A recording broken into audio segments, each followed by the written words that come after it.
S1 live news ચેનલમાં આપનું સ્વાગત છે। આપ જોઈ રહ્યા છો S1 લાઈવ ન્યૂઝ ચેનલ। હવે જોઈએ આજના મુખ્ય સમાચાર।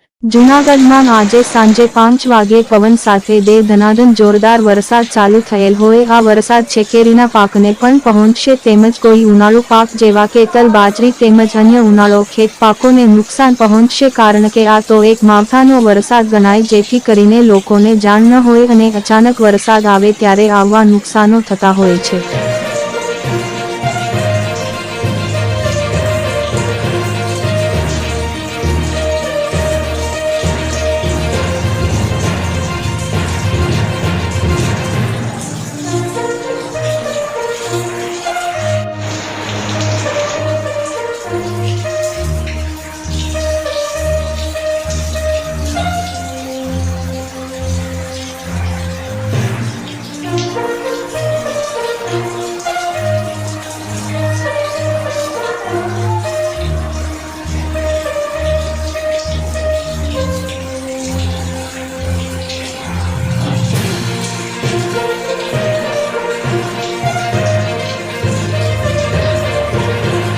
દર્શક મિત્રો, આવતીકાલે ફરી મળીશું। અહેવાલ હિતેશ કુમાર।